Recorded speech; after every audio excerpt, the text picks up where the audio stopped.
Hey everybody, welcome. I'm Natalie and this is Scientology Life After a Cult. Hello everybody. Welcome to everybody in the live chat. Thank you to the members for being here and big thank you to the moderators for helping out today. I am very excited because I have not sat down and had a chat with Mike Brown for I feel like it's been months at this point. And I thought too, with Veterans Day coming up and a crazy week and so many other things, this would be the perfect chance, perfect opportunity to sit down and let us catch up with what Mike Brown has been up to. And I've been talking to him about his military duty and what he does with helicopters. And I'm geeking out so bad about it. So I'm looking forward to sharing that with you guys as well. If you have a question, if you could put question in all caps and then have your question follow, that will help me track them more so we can get to hopefully as many as we can tonight. All right, everybody, without further ado, please welcome to the main stage here, the fabulous Mike Brown. Yeah, thank you. Much too kind. I appreciate it. I do feel that I've been AWOL from YouTube. So hopefully, and it's not because I'm hiding out, but it's really because I don't know if anyone's noticed in the world stage, the military's been kind of busy. So between that and raising a family, I've just been super busy. So yeah, we can kind of catch up. Hopefully in the coming weeks, definitely within this month, I'm going to be at least trying to do a video a week. So I think as long as I kind of segment my time, I can kind of get back into doing a little bit of content and continuing to share the stories I want to actually get after. So yeah, we'll start here. Yes. I did want to get an update. I wanted to, well, first off, let's share a little bit just for people who might not be familiar with your story. Let's give them the highlights of how long you were in the Sea Organization and then when you left. Okay. Yeah, my mother got recruited into the Sea Organization out of Colorado. She was a staff member at the Denver org after my parents had gotten divorced. This was back in when I was about 10 years old. So she got recruited to come and join the Sea Org, and she brought me along with her.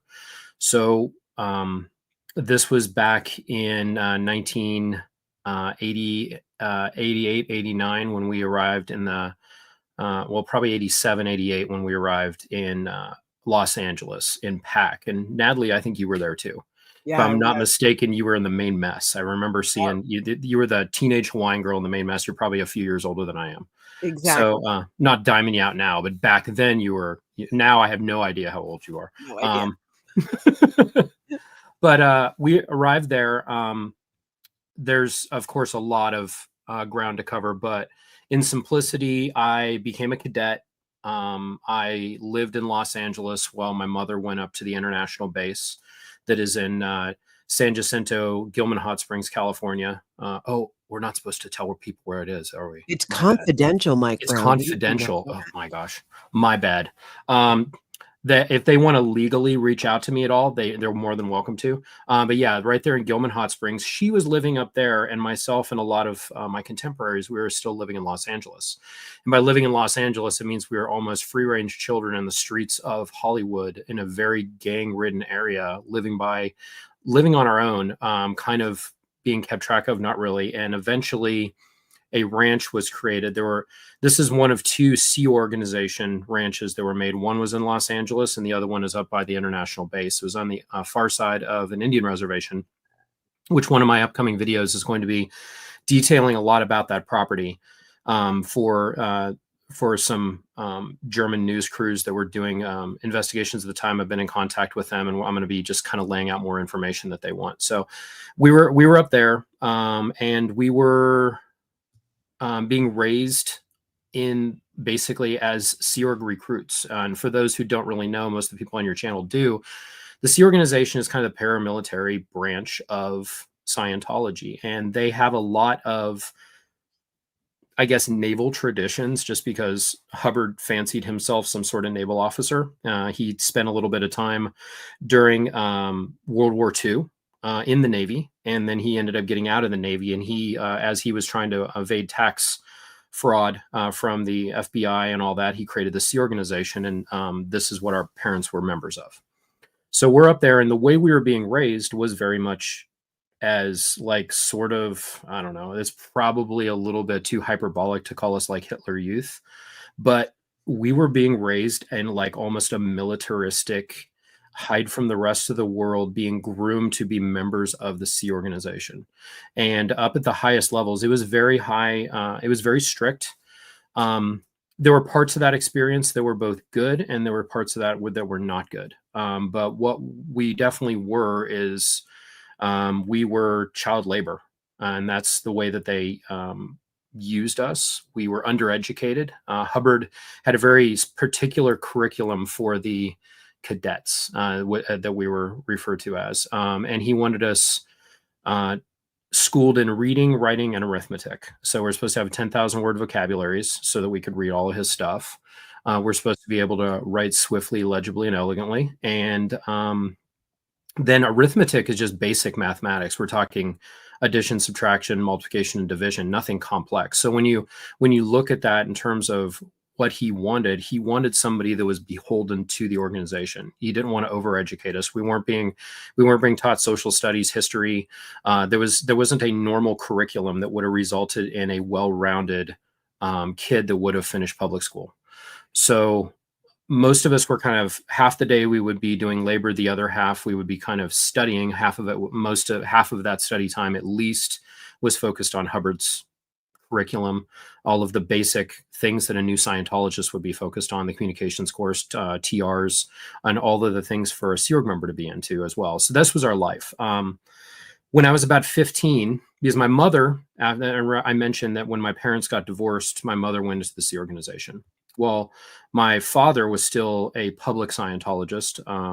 Some people have referred to public Scientologist almost like a civilian, as opposed to the Sea Organization, which is very much more of a military look and feel to it. And we can get into that with respect to the fact that I'm now in the military and Veterans Day and all this stuff in a bit. But so I would still have to go and visit my father a couple times a year as part of the divorce decision on, custody and all this. So I still had kind of this connection to the outside world a little bit. And when I was 15, I wanted to leave. I wasn't allowed to, and I was pretty much locked down on this ranch property, separated from the other children for 16 to 18 months while I was re-indoctrinated, re-educated, and doing extensive manual labor and the security checking protocols that Scientology puts its members through, to the point where when I was almost 18 years old, lacking a formal education, I felt like it was my only option to stay. So when I did decide to stay, I went all in, tried to be the best Sea Organization member that I possibly could, went on to work at Golden Era Productions, which is about a 15-minute drive from where this ranch was. From there, I was always kind of an executive assistant to the commanding officers who was the commanding officer, a gentleman by the name of Steve Willett. I was his executive assistant. A position in the Sea Organization they refer to as organizing officer, or OO. Mm-hmm. I was that, which is really just an exec assistant. So I was his commanding officer, exec assistant for a couple of years, and then I became actually an execution arm person into Golden Era Productions, directly working for David Miscavige's office. So they put a person in each one of those international organizations, and I was the one for Golden Era Productions for about a year to a year and a half. And our job was called battle plan in charge. And whatever his orders were, we would run around and make sure people were doing those. So I kind of got a little bit of a close look at his organization and the people within it. And then at some point they said, hey, we're going to move me up to Religious Technology Center. And I became a trainee for that organization. Well, let me ask you, if I could, while your time that you were actually working for David Miscavige that way, Mm-hmm. was there did anything stick out at you at any time where you realized, like, just kind of like you're not in Kansas anymore? Especially making the transition to working directly with him and then going to even Religious Technology Center from just a regular Sea Org routine. So as soon as I was in this position, I would start going to all of the meetings that he would be calling international executives to.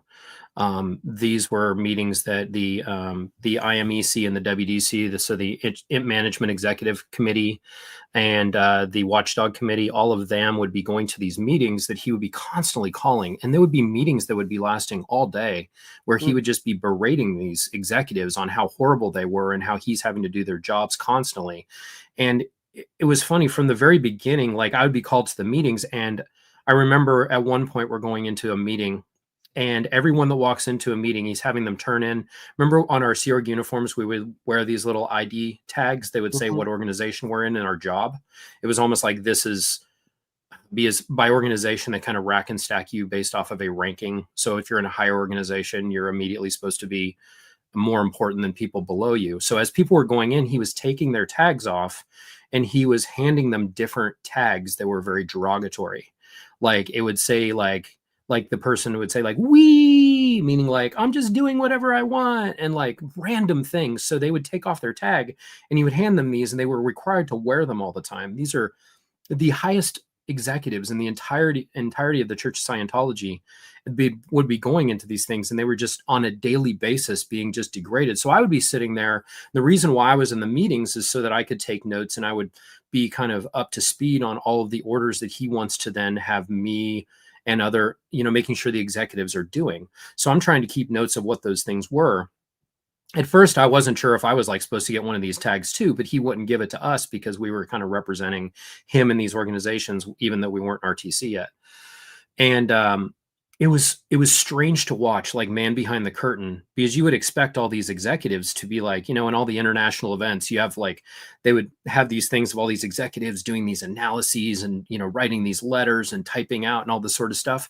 And really what it was is a bunch of people just being shit on by this guy constantly, like every day. And they'd go from one meeting to another meeting. And then the next day they would stay up all night trying to do the stuff he was ordering them to do. And then the next day, after he's comes in bright-eyed and bushy-tailed, after he's gotten a great night's sleep and went and worked out and had all of his really nice food, they all come back in and get yelled at the same way. And this was constant. Wow. And then his orders were always conflicting. Or they were unrealistic, meaning like any good executive is going to look at what is the goal of what we're trying to do as an organization, and they're going to lay out everything that you need to do in order to achieve those things. It seemed like he was more interested in having a problem with all of the people than he was at really solving these issues.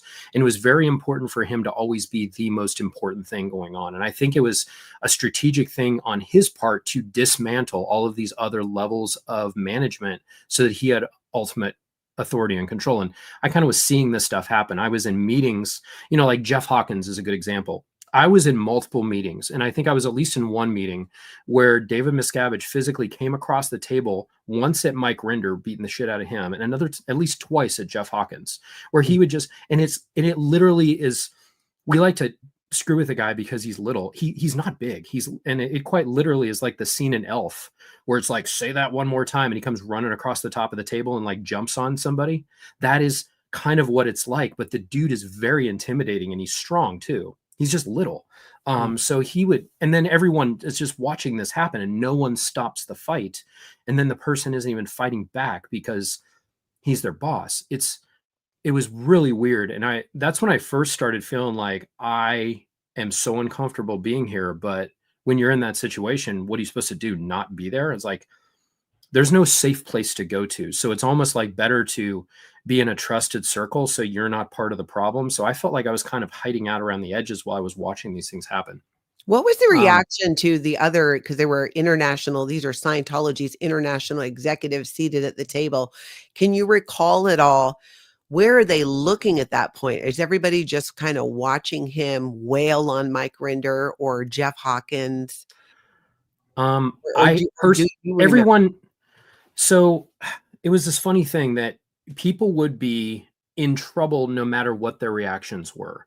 So if they agreed with him, it was like, oh, now you're agreeing with me, so it was like no matter what expressions you had, or, if you were appalled or if you were shocked, or even if you were like, let's say that he's yelling at Mike Rinder, which Mike Rinder got his fair share of abuse from David Miscavige, to be sure.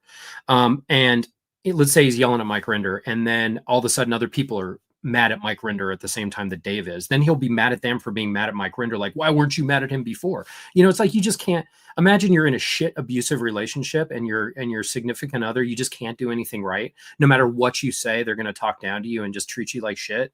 Imagine he's doing that to like dozens and dozens of senior executives, and watching this thing happen. And then I'm supposed to like go around and like, hey, are you, working on the stuff he said to do? And they're like, well, like, he's given me all these things to do. I don't have enough hours in the day. And that was the problem that I then saw. But it seemed like they were almost happy that it wasn't them. Like when somebody would be being targeted, like when he locks his sights on somebody and they're getting the most of the abuse that day, other people are glad, like, man, it could be me, and I'm glad it's this other person today. And it wouldn't just be Mike or Jeff Hawkins. Those are just two of a notable people who have spoke out in the community and actually mentioned the amount of abuse that they endured. And I'm just bringing them up as examples, but there were multiple examples of this. And seeing this thing happen, it was I don't know, it made you like, because when you're in the Sea Organization, as we were, you're thinking like you're dedicating yourself to this, making the world a better place by way of Scientology, and you're at the tip of the spear of that entire thing. And then as this thing happens, it's a real problem. Like, wait, these executives, he's saying that they're all suppressives. And I know we're kind of getting off on a tangent, and this ground has been like stepped on many, many times by other people. But I will say that all of the stories that were told by these executives and these people in these situations, just seeing it as kind of a, like an executive assistant that wasn't one of them, but witnessed it was so strange. It was like Scientology loves the book Alice in Wonderland, that we use it in all of the training routines. It's literally like being in like this weird parallel world. And that's what it was like being in these meetings, because prior to that, you would just hear like things are bad and all this, down at the lower levels when you're kind of like rank and file. But when you're actually seeing it happen, you're like, these people can't do anything right. And you really wonder, like, are all these people bad, or is it just a shit leader? And I think I have the answer to that question now. So when you're in there and you're in these meetings and that happens, where there's an altercation where he's physically being violent with a senior executive in Scientology, does he leave the room afterwards? What would happen after the attack would happen? Or does he just sit back down and carry on with the meeting? Most of the time the meeting would continue. Like, he would go and he'd do his thing, and then that's not like the end of the meeting. That meeting could then go on for another couple hours after that. In the meanwhile, that guy's sitting over there and he's probably, his shirt's torn up or whatever's going on. It's really strange, but it's not like you would expect.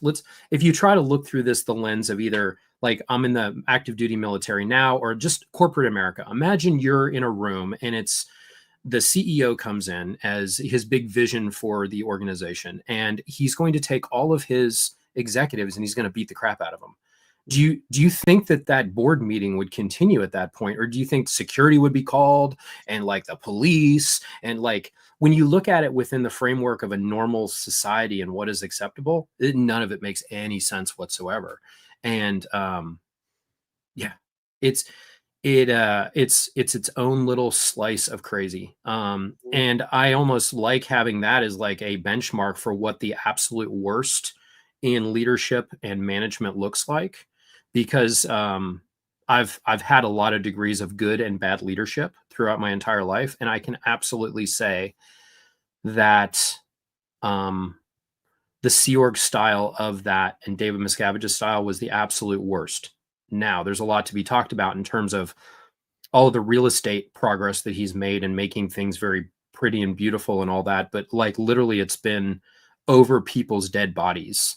And you know what I mean? Like, as a figurative, because I don't know if that, but it's like anyway, it's a strange thing on the outside looking in. You don't necessarily see it, but if you've been on the inside, it's like, when you start having dozens and even hundreds of people starting to tell the same stories, like, most of the people telling these stories, most of us don't even like each other.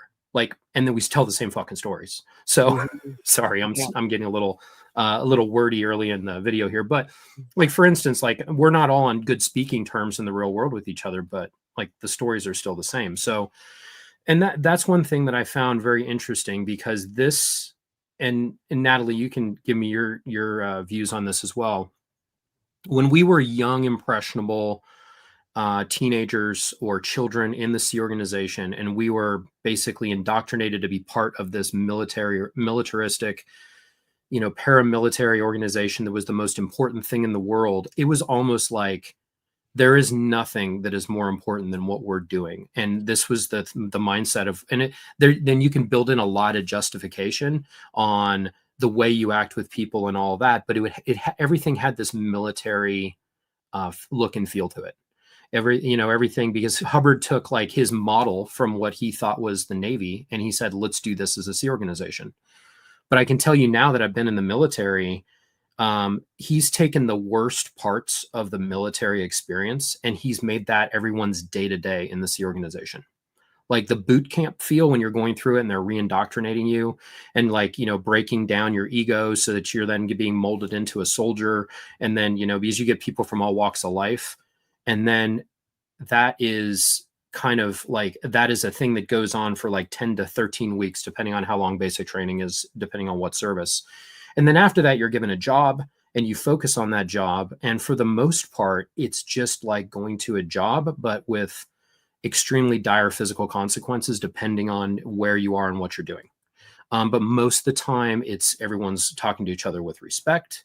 Of course, there's times when that isn't true. When you're in combat situations, that's the exception, not the norm. But the day-to-day in the Sea Organization with the weekly stats and the craziness and the insanity and like this like almost nervousness about every single moment of the day, that is what the indoctrination period in the military is like, but not the entire experience. But that was the day-to-day in the Sea Org all the freaking time. And I think that is really strange, because a way of living like that and that level of stress year after year after year after year, it's too much. Anyway. And especially to have I saw things somebody kind of said Xeno Marlene, so I'm gonna Xeno Marlene. There you go. Things escalate too. And when you think about that period of time when you were there and having a front row seat to David Miscavige being physically violent against his staff and witnessing how nobody did anything, and it just became so normal. It just normalized that type of behavior. How old were you when you left the Sea Organization? I was 27. So just the cliff notes on this. So after I was an RTC trainee, I fell out of good graces with Shelly Miscavige. And I didn't actually know until much later why I ended up getting in so much trouble. But one of the security checkers, there was also an RTC trainee. So there are multiple of us that were RTC trainees. There were most of the guys, actually all of the guys, we were all being trained to be kind of ethics officer, enforcer kind of people. And Yeah, I was then going to ask, and I just wanted to clarify for people who might not know, the Religious Technology Center is what David Miscavige is chairman of the board of. And that's like elite in the Sea Organization. So when you were a trainee for RTC, you were training and you were saying in like ethics tech? Yeah, so those of us who were being trained as sort of ethics enforcers, and because we weren't ethics officers in the sense that we were like working under a particular organization, but what RTC would do is it almost takes and does specific, targeted investigations into other organizations. Think of it kind of, like a, inspector general human resources kind of thing that would poke down into lower level organizations and get up in there, and you have complete carte blanche to like look into anything you want, but it's not for the purpose of like working through with that individual to try to help them with their spiritual journey. It's done as like almost like an investigation arm in an organization that's going to punish something. So that's kind of what we were being trained as. And we were being trained directly under Marty Rathbun. So Marty Rathbun day by day was the person that I was working with, so he was training me how to essentially be an asshole. And the guy's a really big asshole. So I feel like I got some of the best training known to man by working directly with Marty Rathbun on this stuff, because the guy's a huge, huge, not nice person. So, and What he was was it? Can you think of like a time, like a specific incident was something that you learned how to do, or he taught you how to do, or wanted you to do that kind of So communicates? everything always revolved around Dave in some way. So, for instance, there was this guy on the base, and Dave Miscavige. When I say Dave, he would have workout time, and he would have his special bicycles, and he would go and they would he would go and he after he was done sleeping, he would go out for his bike ride, and they would have like a chase vehicle behind him and have security following him, and he would be out there with a special trainer, and he had this like top of the line bike. Well, there was this one guy, his name was Hannes, and he ended up going in there and wanting to look at these bikes. And then he ended up telling one of his friends that was off of the international base about these bikes. Ooh. Oh, it was a big deal. So it was like, now we're going to investigate him because we think he is a double agent that is going to be reporting on stuff, and he's working with the FBI or something. Like, you instantly jump to the worst case possible thing that is so far outside of the possibility of anything. So working under Rathbun, this guy was taken and he was put into an isolation area over in a section of the property that was basically a swamp. And he was just being made to do manual labor pulling bamboo out of this swamp for weeks. And he would be being investigated, like security checked by one person. Well, we would be out there and I would be made to go out to the swamp every day. Like, hey, what are your crimes? What have you been telling people? Well, he's like moving bamboo out of the dirt. It's like stuff like that. It's like things that you would almost like you'd see in a concentration camp. How would he And then respond to that? how did he respond to it? No, I'm not doing anything. I promise I'm not. And it's like, well, we think, then it's in the Scientology, you do this thing called the murder routine where you are accusing them of the worst possible things in order to get them to come and to confess what they're actually doing. So, and then nothing came up out of this after probably 4 or 5 months of him living out there, nothing was found. Oh yeah, he was living in a little shack out there, and somebody was bringing him like leftovers from the galley. And then he was doing this, and then he would be taken in to be investigated for like 5 hours a day by one of these other, there were those of us that were ethics officer enforcers. And then most of the girls were being security checkers. Mm. And you would think like, oh, an auditor security checker, man, some of these girls were like mean as shit. Like, and they were being lit, and these girls are anywhere from 14 to 18 years old, just kind of we're all being groomed to just basically be little tyrants. And that is kind of what we were, that was our job as an RTC trainee, was to do that stuff. And so, he was either being investigated or, and he was one of multiple different things. And another person, there was a guy named Kenny Siebold, probably still there at the international base, who was the one in charge of the sports stuff for Dave. And Dave didn't think his workout routine was good enough. So remember then Kenny did he have like thick hair and looked a little bit like, he looked like a Ken doll. Yes. but spoke a little kind of slowly. Yeah, kind of like a surfer a little bit. Yes. Yeah. So he's a great guy. But he is, he's a workout enthusiast and all this stuff. And he was in charge of Dave's workout routine, and somehow Dave was not happy with it. So Kenny was in lower conditions. So this would be a little bit of a lighter touch where I was then working with Kenny on his lower conditions to get him up to the point of not sucking at his workout routine so that Dave can have a better experience with it. While so Marty is then coaching me on it. He was being the like personal trainer for David Miscavige. David Miscavige was somehow unhappy with his personal training. Did he have a background in it? Was he a trainer outside? He was, yeah, I think before he came into the Sea Organization, he was like into physical fitness. And I think that it could have been just like it was like a side hustle for him, but he was always like one of two guys on the international base that was just like a specimen of a human being. Like whenever they needed like somebody that was like half naked looking like a Greek god for one of the technical films, they would use Kenny, him, or like another dude, and then they'd have to shave their bodies and be like, doing their thing. Like Kenny was legitimately good at exercise, and he was supposed to do that, but I don't know that he was a professional at it. So then when you don't perform as a professional, even though you haven't been trained on it in Sea Organization, you're supposed to be a professional. So then Kenny's ass is in trouble for it. And then we're like, now we're working on like, what are his evil intentions on why he can't make a good workout routine for Dave? Like realize realize the level of narcissism of the fucking person we're talking about. People are in trouble for under catering to this guy. Like, has anyone ever given a shit about your workout routine, Natalie? Like, Yeah. and like been, and if they, that is your bridge to cross. Just as an example. And these are two examples of two people that were absolutely, their lives were being turned upside down because they were underperforming for this little tyrant that, with asthma that like wasn't happy about his bike ride that day. Like, fuck that guy. You know what I mean? But that's an example. And then me, I'm in this like weird situation. Like, I have to handle Kenny on why he, like, I don't know what the fuck I'm doing.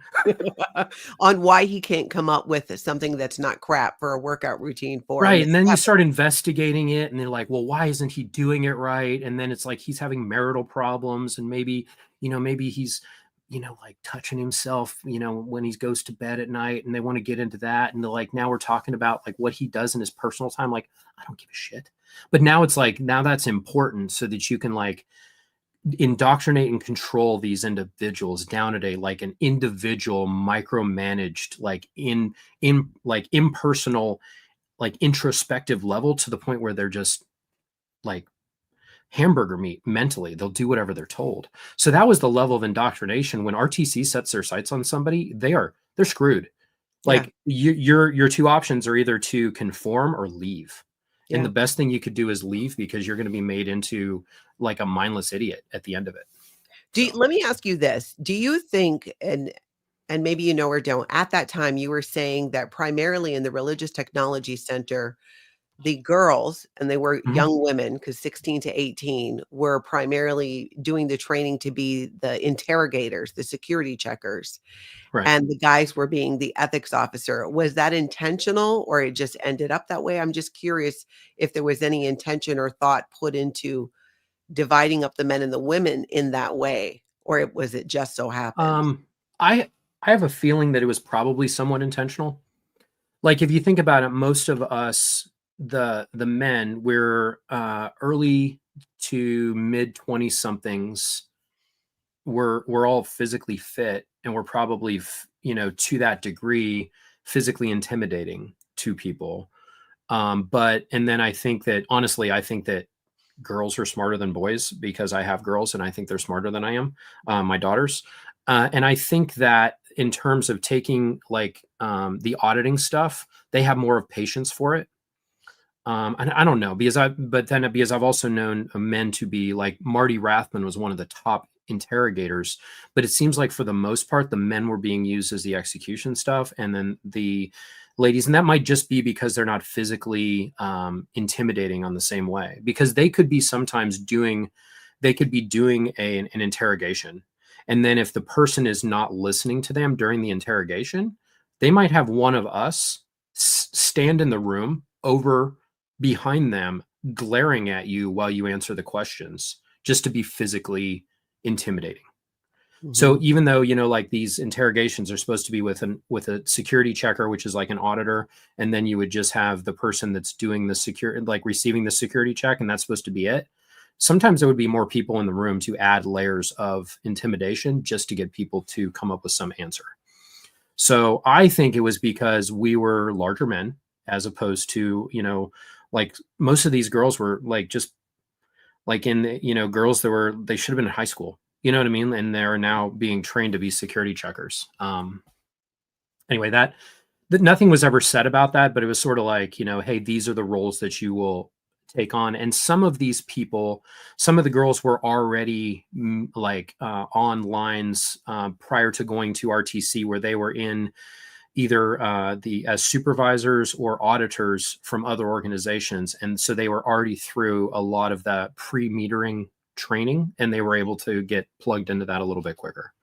I'm interested in terms of and maybe Aaron or somebody could talk about this more. What sort of what are the demographics of auditors for the most part? Because from what I've seen, a lot of auditors, there's a lot of them that are girls, like women over men. Like, what is the statistic on Mhm. that? I know most of my auditors were women. I have very few, if any, examples of men. Mhm. And I don't know if that's just specific for me, or if that's just kind of a demographic that Scientology tends to have in place anyway. Yeah, that is a curious thing. I never really thought about it too much. I have to really think about it, but you're right. There were more female auditors in that role, and I wonder if it's because, maybe because more, who knows? Like you said, I think women just are smarter and we get through it faster. What a self-serving answer, Natalie. Yeah, right. But it's so Yeah. interesting what you're saying, though, about these people from the Religious Technology Center. I think it's really Mm. important for people to understand the distinction between a regular Sea Org member and somebody in the Religious Technology Center. When you talk about the intensity, the things that you're made to do, to be being trained to either be an interrogator and security checker or an ethics person, so an Mhm. ethics officer or magistrate, like whatever it was, that It's like almost like the intimidating. Scientology. It's almost like it's hard to find another analogy for it, but it would almost be like if the head of the SWAT team, and let's say you got arrested, and as opposed to just, a regular police officer talking to you, you had the head of the FBI SWAT team come in all like decked out with their stuff, slam the door and start interrogating you.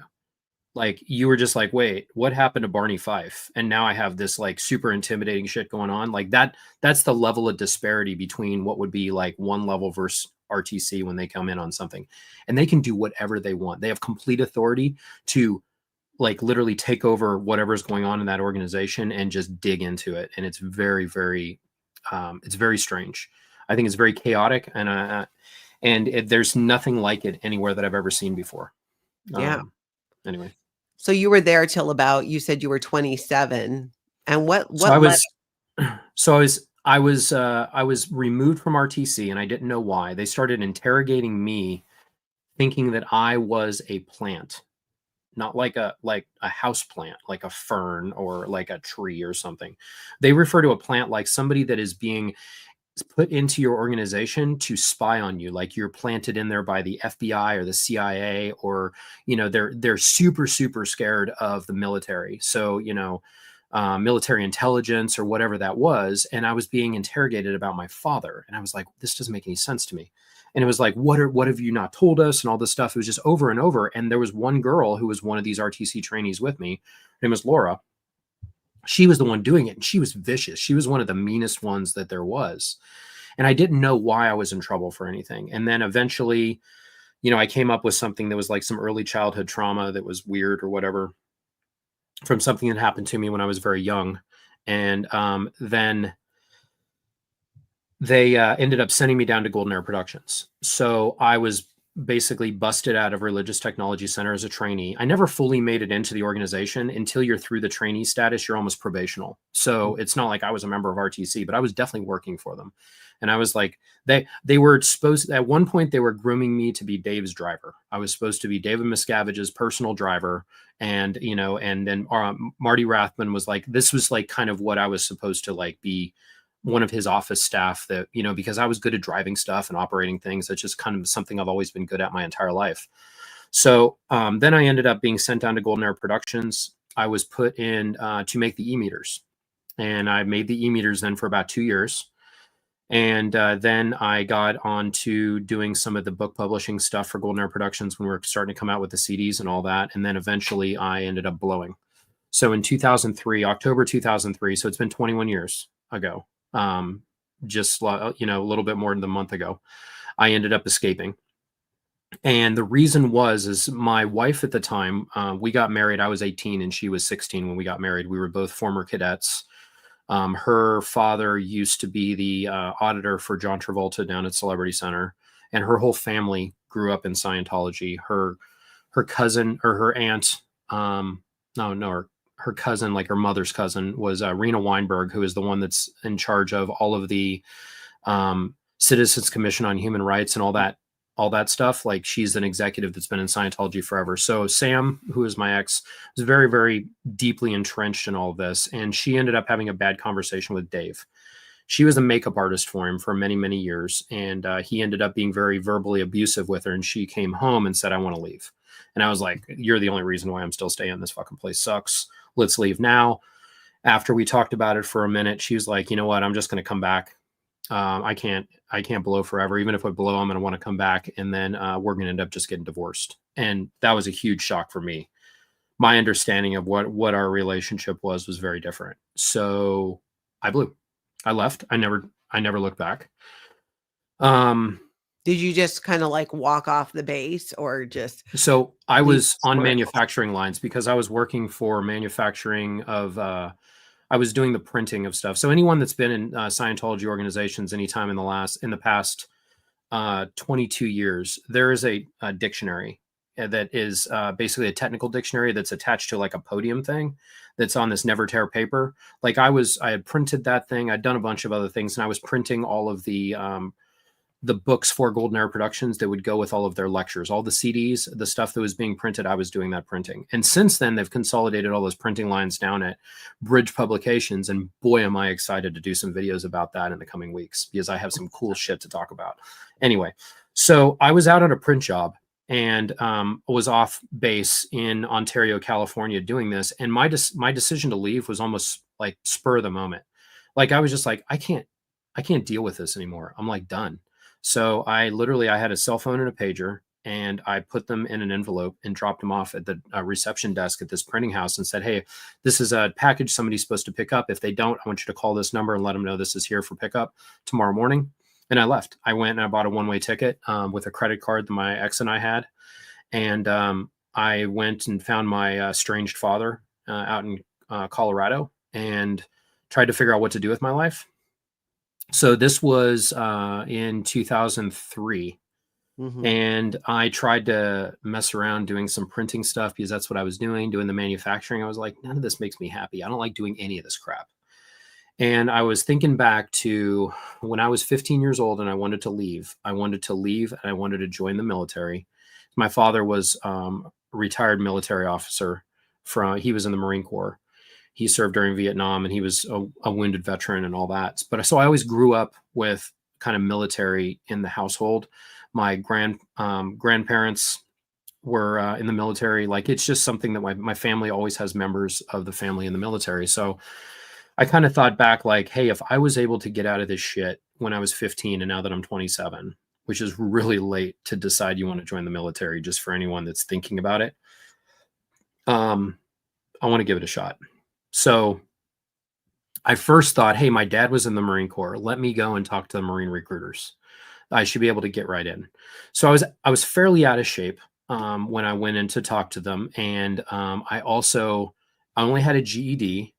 I didn't really have any employment history because it's not like, hey, Scientology, can you tell, all the great shit that I, did for you over the years? Would you, like, that's not really an option. So I kind of went in there and I'm like, hey, I'd like to join. And I told them that I had been working for Scientology for all of these years. The dude had experience with somebody that had formerly left Scientology and tried to join the Marine Corps. And that person had not a good experience. And he was like, I won't touch you with a 10-foot pole. Like there is Did he zero say at all chance. what happened? Did he tell you at He was all? like, all he told me is he's like, I know you kind of people, you make substandard Marines. I refuse to let you enlist. And I was like, oh shit. My dad was all butthurt about it because he's like, he's my son and I'm a retired, officer and blah, so I was like, oh my God. I'm like, what am I going to do? Like, I can't even, like, I couldn't even, the guy, he didn't even let me try. Like usually when you go in and you want to enlist, there's a bunch of tests and stuff you take. He did. When I mentioned that I had experience in Scientology, the guy was like immediately massively turned off. He's like, nope, I don't want to have anything to do with this. Wow. So I don't know what all this guy's experience was, but it was visceral for him. Like it was significant. So, so then I was like, well, let me talk to the Army recruiter. So I went and talked to the Army recruiter, and this is back in the day of the global war on terror is like going full speed and they cannot get enough people to enlist. And this guy's trying to make quotas, and he also doesn't have an opinion about anything. He's like, whatever. He's like, hey, we'll take you down, let you do the testing and all this sort of stuff. He's like, you seem smart, like we'll see what's going on. So I went and did all the testing. So a normal thing, and you probably never did this either, Natalie, because you didn't have a normal high school experience. But usually when you're in high school, and I don't know if every state does this, but there is a normal test that is done at the end of high school, which is called the ASVAB, which is the Armed Services Vocational Aptitude Battery. And what it is it's basically an intelligence/aptitude tests that everyone takes. And it gives you a score based off of what you're good at and then where your aptitude levels lie, so that the military recruiter can sit down with you and tell you, hey, we'd like to get you into computers, or, oh, you're dumb as shit, you're going to make a great infantry person, like whatever it is. They kind of go, the ASVAB is what they use in order to find the person's aptitude level and what they are good at, and then try to pair you with a job. And that is the goal of the recruiting station and the person that's giving you those jobs. And the military, one thing that's different from the Sea Organization is the military, you sign up for a job, and then that they train you on that job. And if you don't move off of that job while you're in the military, you just do one thing, and you specialize in that one thing, and you become very, very good at it, which that's way different than the Sea Org experience, right? Yes, it is. So in the Sea Org, you basically are thrown into a job with no training and yelled at because you don't know how to do it. When you get recruited into the military wants you to come into the military. They want to recruit people. They want to fit them into a job that hopefully they don't suck at. Then they're going to you're going to go to basic training. They're going to train you on how to be a soldier. And then you go to your follow-on training that trains you how to basically do whatever job you signed up for. So if it's a light wheel mechanic or a helicopter mechanic or an infantry private or whatever that is, that you're going to get the job skills for that job. And then as you continue to go up levels, like within the organization, there's more follow-on education with respect to that job, or then management skills as you kind of move up, focused on military, but it's all focused on your job, which is your military occupational specialty. In the Army, they call it an MOS. They'll refer to it as like a rating in the Navy. It's the same thing. So you sign up for a job and you do that job. Now, how different is that from the Sea Org experience? Yeah, that is absolute night and day. I mean, you don't stay on one post or job. We were traded like trading cards sometimes into different organizations and different positions with no regard for what we ever wanted to do. Mm-hmm. Yeah, so there are times in the military where you have to do certain things that you might not want to do.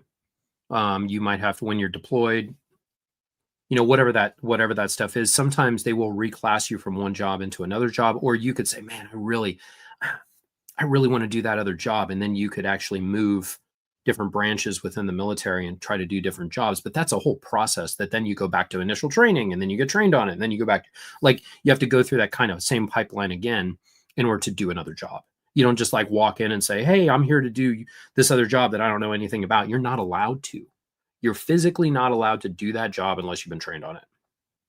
So when I went in, they found out I had very high technical aptitude, and I scored basically in the kind of probably the top 10% of people that have taken the ASVAB. So it opened up a lot of options for me, but I was very limited on what was available because I just got a GED.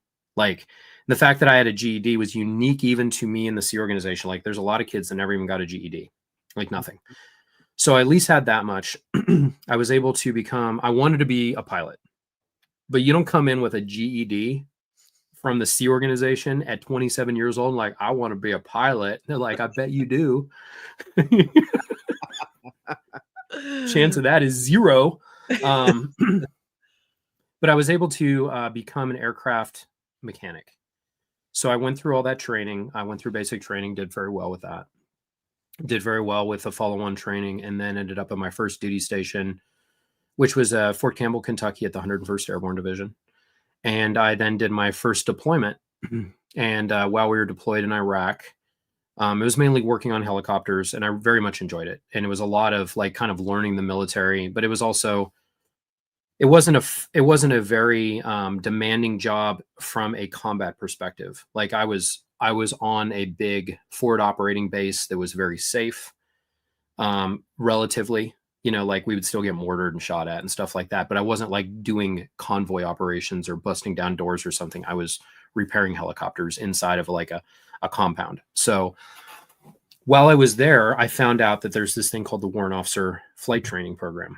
And I decided, hey, I'm going to apply for this. And the first thing you have to do is another test to see if you qualify. At this point, it was called the AFAS test, which is basically I can't remember all of what it stands for. It's like aviation flight aptitude testing. And I went through for the AFAS test, and you have to get a certain score. Let's say that the bottom score you could get in order to be qualified would be, I think, 110, and I ended up scoring 140. Ooh. So all this is it's literally checking your spatial aptitude and understanding of aviation and just a very general level. They're looking for, and some of it is also personality typing. Like, do you like motorcycles? Are you dumb enough to want to fly an Army helicopter? Like, some of it is like, they're kind of looking for like a suburban white boy or somebody who grew up on a farm. They're like, I want to serve my country. And like, I love doing dumb things and enjoying them and living through it. So there's a little bit of stereotyping that goes into it, but they found out that there's certain demographics and personalities that work well for this. Not necessarily race demographics, but just attitudes. So it really focused there was a whole section that was literally just in terms of what do you think about these things? And I can't remember all of what it was, but that's kind of some of the stuff that it was focused on. And I scored high enough to be competitive. So I did the application while I was deployed. And I submitted for it. I kept, doing this job that I was currently doing, and I wasn't sure what the results would be. While we were coming home, I found out that I got accepted to go to the flight training, which is basically says, yes, you can come and try, is really all that is. So then a few months later, after I got back from Iraq, I had a chance to go down to Fort Rucker, Alabama. It has now been renamed Fort Novosel. Mike Novosel is a very decorated Medal of Honor recipient during Vietnam. So, they were changing the names of different bases and kind of doing stuff. That's one that actually makes a whole lot of sense. Like, Novosel was a badass. So now they've changed Fort Rucker to Fort Novosel, and that's where the home of Army aviation is. And everyone goes there for their initial training as a warrant officer. And the way that is the warrant officers are like, and if you have questions on this, please let me know. You have enlisted, which are sort of like you come in, this is your sergeant ranks, private up through the different sergeant major. And what these people are is they are the backbone of what kind of keeps the military running. Then you have the officers that kind of are your executive oversight on everything. And they make the decisions. And then the non-commissioned officers or NCOs and sergeants, really the same thing, is they are then executing those orders. Well, you have this weird hybrid in between of a warrant officer, which is we're paid a little bit lower than regular officers, but we stay focused on a particular specialty and qualification. So we are going to be specialists in a certain field, where the other officers, they're going to become really managers. And at a certain point, when you become a general officer, it's almost like you're becoming a politician. So what a warrant officer, it's like, hey, if we're going to make you like a signals intelligence warrant officer or a special forces warrant officer, you're going to stay focused on that the whole time, but still have a lot of the ability to lead that a regular officer would. So they do that with all of our pilots. The Air Force, they do that with just regular officers, but they have to pay regular officers a whole lot more money. So if I was a regular officer at the rank that I'm at now, I would be a colonel, which gets paid a lot more than a chief warrant officer for. But hey, I get to just do nothing but my job. So there's some goodness to it, especially if you have a GED and you're just happy to be here, which is me. So I went through all of that. I was able to graduate top of my class. I was able to select the aircraft that I wanted.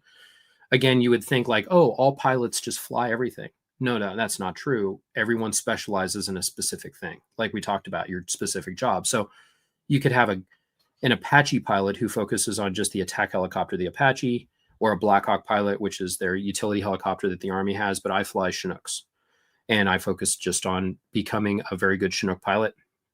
What is a Chinook? What is the role of a Chinook helicopter in most things in the military?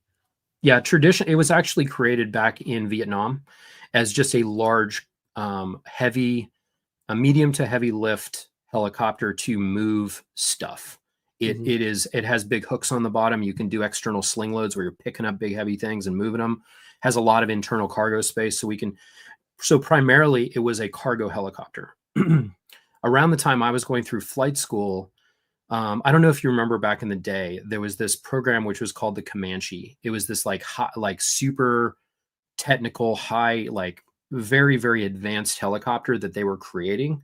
And they did a lot of R&D and found like just made unbelievable progress on avionics and a bunch of stuff and helicopter technology. But then they figured out like, hey, this thing's too expensive. We don't want to do it.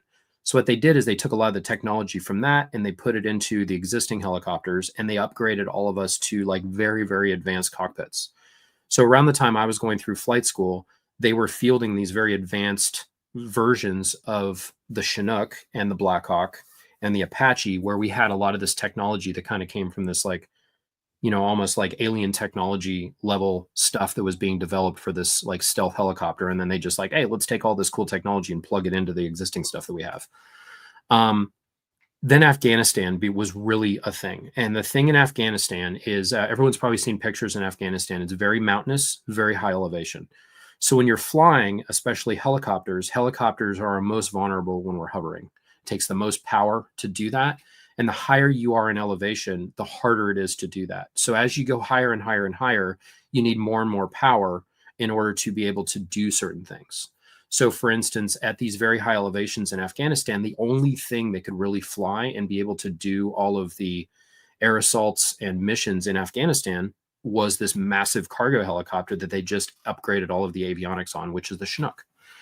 And what was cool about that is it changed the mission profiles of what traditionally this helicopter was used for. We still do all of the massive cargo missions, but then now we're doing air assault missions where we're taking, you know, like shooters to the X to drop them off and do something. Like the primary, like after, for instance, on the Bin Laden raid, you know, where they had those Whisper Hawks that ended up crashing because they screwed up on something. Well, the helicopters that like went in to recover all of that stuff were Chinooks. And those guys were just on standby. And a lot of people think, well, we should have just used the Chinooks in the first place because they have the power for it. But there's a lot of reasons why they did that. That's a very crude example, and I'm almost out of my depth even talking about it. But the thing is the Chinook got plugged in, and it went from just a traditional cargo helicopter to now an advanced avionics package that can be used for air assaults. And that is like, you know, being able to put precision of troops in a certain location in Afghanistan in order to look for certain bad guys. And that's what we would do. So it was really cool because you had a large variation of what you would do day to day. One day you could be doing internal cargo and resupplies. The next day you could be doing air assaults. So it was a lot of stuff to learn. And I really, really loved it. Let me ask you this. What was it like for you to make that transition from kind of that constant fight or flight, you know, in the Sea Org in Scientology, and then being in the military where it's legitimately, there are reasons where people could actually die or be injured? Did you find it to be, I don't know, easier seems like a weird word, but do you know what I'm trying to say? How did those experiences compare from just how Yeah. you felt about it? So I was definitely programmed from a young age to work at a unreasonable op tempo. So in the Sea Organization, we would sometimes work around the clock. I would be up for almost 6 days straight working. And I was used to doing that. I was used to everything being a screaming ass emergency, which really, if everything's the top priority, nothing's a priority, which is how the Sea Organization is all the time. But I was used to a constant like this, almost like your adrenal overload of fight or flight is like the way that you lived in the Sea Organization. And I was used to doing that from a very young age. So for me, the transition into the military, because of that early childhood indoctrination into overworking and not feeling satisfied unless I almost worked myself to an unnatural level, was my norm. So going into the military, where most people had a normal upbringing, played video games and played, screwed off with their friends when they had time off, like I didn't know what to do with myself when I had free time. So a lot of times I would just work. So now that's good to a certain extent, and it helped me be successful in the military, but it also would lead me sometimes to burnout, where I would just be like, I have to slow down. Like I just, or I would irritate people around me. Like if there was if let's say there was 100% and everyone's expected to give 100%, and now Mike Brown, he's constantly giving 150%, and be like, dude, you're making the rest of us look like shit. And like that's my problem, and it's not my problem. But if I'm like, the one thing that would sometimes happen when you take on more and more work is sometimes you get to do other people's work too. And the strange thing that happens in the military is you get paid based off of your rank and your time in service. It's almost like, you have a certain amount of years in, you have a certain seniority, and then you can move up the rank at a certain, the ranks are tied to pay, unlike in the Sea Organization. As you go up in rank, you have higher pay. As you have more years in service, your pay also goes up, and it's on a fixed rate. So you're expected to make rank. And if you don't, they like, something's wrong with you. And if at a certain point you're not making rank because you're screwing off, the military gets rid of you. Mm-hmm. So everyone's expected to constantly make more money and give higher levels of responsibility in their specific jobs. Very different from the Sea Organization. You could have, commander whatever being paid $50 a week the same way as whatever, low level person that's working in the galley. Everyone gets paid like shit no matter their rank. Yeah. You'll have people close to Dave that make more money, but anyway, that's kind of its own thing. So the thing with me was not knowing how to relax, not knowing that, hey, dude, you're good. You made it. You can chill the fuck out a little bit.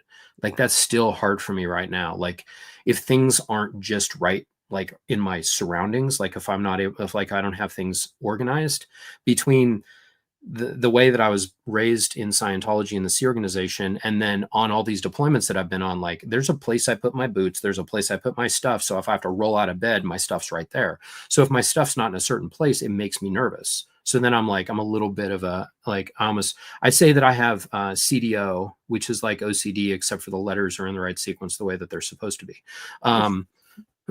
So that's a little bit of a problem. So that's something that I constantly work on. Now that has benefits to it. I gotta tell you, Mike, I do the same thing.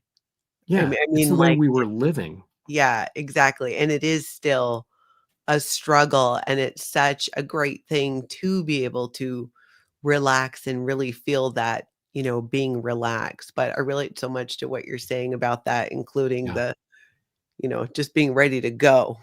Mm-hmm. Yeah. So, because I've deployed 5 times, and out of that, it's been about 53 months of combat. The first year I was enlisted. So that was not that eventful. But then once I became a pilot, it's been very eventful. And I've been through quite a lot with respect to that. And one thing that it's important to say is, when I left Scientology, I completely I took all of that mess, I put it in a little box, and I tied a little bow on it, and I wrapped like 9 layers of duct tape over that shit and threw it in the corner. That was my past.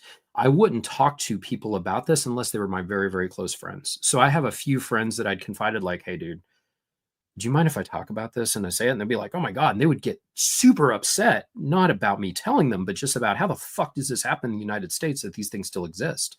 Like, we're in the military and you're telling me about this stuff and these things exist and these people hide behind First Amendment protections. Like, how is this? And oh man, you want to see people get irritated. Talk about a cult experience where you have either Jehovah's Witnesses or, these Mormon sects or Scientology, to the point where they are manipulating and like undercutting people's existence in Scientology, where it becomes truly human trafficking.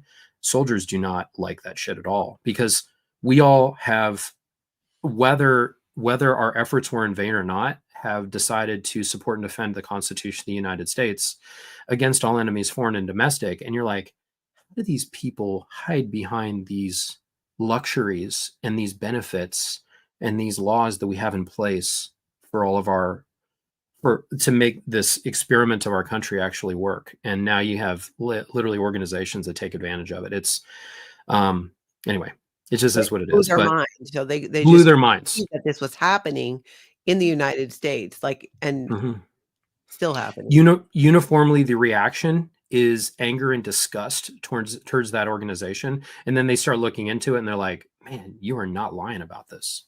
He's like, this is this is no, like, for real. Yeah. Anyway, so Yeah. it's just interesting, but it wasn't my first thing. It's like, hi, it's like, hi, I'm Mike, I'm a recovering, Scientologist. Like, that isn't how you start conversations when you're trying to make new friends. You first go to war together, you get drunk a few times, you throw up on each other, and then you mention Scientology. It's not, that's the sequence for doing these things. Mhm. So then you're in the military, you're flying helicopters. In fact, I Mhm. wanted to show a video. You'll have to explain what we're looking at. I mean, obviously it's a helicopter, but I'm going to get this pulled up and share with you guys here. I'm going to share. These are just some of my shameless videos I sent to Natalie. Okay, so what this is actually in Afghanistan. This is a helmet cam from one of the special forces groups that we were exfilling or taking off the objective area. And we are coming into land under night vision. A Chinook is a big tandem rotor helicopter, very noisy, very ugly. People like to shoot at us, so we fly primarily at night in order to avoid that happening. And you're going to see about 30 guys stuff into the back of that thing within a couple seconds. So this is us landing, picking them up, and that Chalk 1 is the one that's in the video right now, and it's going to pan over, and then you have Chalk 2 landing right behind. That's going to pick up the rest of those guys. Wow. So this is an example of taking and reusing the Chinook based off of a mission platform that it wasn't originally designed for, which was air assault operations. And that's then what we would then do is we come in and we land, and all of the planning on how to get in, how to get out, where the bad guys are, what are all of our contingency plans. We would do all this planning working with whatever customer we're supporting in ground force, and we'd get them there and we get them back. So it's very much like a high-paid bus driver. And you still fly, but you're also training people as well, right, on how to fly. Yeah. So now I'm a fairly senior pilot, and once you become a pilot and you get signed off as a pilot in command, then you have different opportunities. You want to become a maintenance test pilot, or do you want to become a trainer, an instructor pilot? And I was able to become an instructor pilot. So I became an instructor pilot back in, 2012. So I've been an instructor now for going on 13 years. And then now I've become a very senior one. And through all the deployments and all of the experience, and, on one deployment, I got shot down. We were able to get everyone recovered back. I have a lot of experience doing that job. And the best thing that you can do is the instructors now that are at a very high level and have that experience, it's then our job to then train new pilots on how to do this job. Similar to how you would have like a drill sergeant who's Can a you very talk about experienced. can you Yeah. talk about being shut down a little bit more? I mean, I've just never heard a story like that. Is that something you can talk about? Yeah, I can talk about it. It's I can at least go over the broad strokes of it, because there's a lot that happened with that, and maybe that could almost be its own video, and maybe some point I'll do a video about it. And it's probably best to talk about with someone else, because it feels weird when I'm just talking to myself about it. Because sometimes when we're dialoguing, especially something that is it was a very it was a near-death experience. It really was. This was not the experienced instructor pilot that you see before you today. This was the newly minted. I just got signed off as pilot in command, along with another guy, Matt. We both got signed off, and we were still fairly junior pilots. But now, as a pilot in command, then you can have another junior pilot fly with you, and then you're the one in charge. So we were both signed off, so we would go back and forth as to like who's the pilot in command tonight. And we were doing a resupply operation in part of eastern Afghanistan. And there's a lot of documentaries that have been made about this area. It was there's you can find some of them on Netflix and stuff. But the area that we were shot down in was a very, very rugged terrain. And we ended up, as we were coming into land, a rocket propelled grenade came through the bottom of the helicopter. We were flying at night like we normally always do, but this particular RPG or rocket propelled grenade team was waiting for us to come into this base. There's only one way in, one way out. You're in canalizing terrain, massive mountain peaks on both sides of you, and you have to come through a valley in order to land. So it's not like, hey, I'm going to come through from this way because there's a mountain there. The mountain's all around you. So there's very limited options. Which from a tactical perspective, that's one of the worst things you can have because it makes you predictable. Anyway, we were predictable that night. So it came right through the bottom of the helicopter, right in the middle of the cabin. You know, if you take the big Oscar Mayer Wienermobile that you just saw landing there a minute ago, right in the very center of it is where it came through. But luckily we had a little truck called a John Deere Gator. It's like a little, 6x6, ATV thing that was strapped down right there. And it came through and blew up inside of there. And then we just had a massive cabin fire. We were able to land, get everybody out. What was really strange when that happened is you train constantly on what to do if you have emergency situations. Like if something happens or if I get shot down, what are our exact things that we do? And we talk about it over and over and over and over. Every single mission, what do we do? Where do we go? How do we do this? What does everybody do? Almost to the point of it just becomes super redundant over and over and over and over and over again. And then I realized why we do it when that happened. When you are in a super high stress, like I'd been in stress my whole life, but I'd never been in I'm about to die stress. Like that thing exploded and I immediately realized like we just got shot, that we're about to crash. And then it was like, but we still had flight controls, but we couldn't see out of the windshields because there was a fire in the cabin. And when you're wearing night vision goggles, they amplify all ambient light several thousand times. So they're taking a pin of starlight and they're, making you saw like in that last video, like that is night vision goggles. That's a completely dark field, but you can see, that's a completely dark field and they're just using ambient light around that. And everyone's wearing night vision goggles. You can see them on their faces. So as we're landing, you're looking through these toilet paper rolls. But if you then shine a light, that just bleaches out. So with a fire in the back, that's way, way too much. So we couldn't see out the front. We could only see through our chin bubble in the very bottom, like on the very, like where your feet are. We flew past the landing area and we were able to land in there, landed at a very steep angle. The blades were striking the ground. We had to shut the aircraft down, got everybody out. We made it back to the little forward operating base. We're able to get everybody back in. Some minor injuries, just a little bit of shrapnel wounds and stuff and a little bit of smoke inhalation, but we got everybody safely out. No one perished. And we were able to get back inside of this base and get picked back up. And it was kind of a good news story that we all lived. They gave us air medals, got put in for a Distinguished Flying Cross, which I ended up getting just an Air Medal with Valor. That's a thing just in the military. Like the award system is a little bit wacky. But what's funny is we got commended for destroying a Chinook.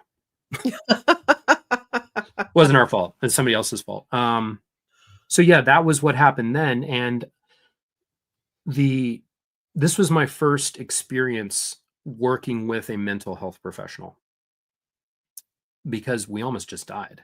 Mm-hmm. And your body and your mind are trying to process things at a very, very rapid pace.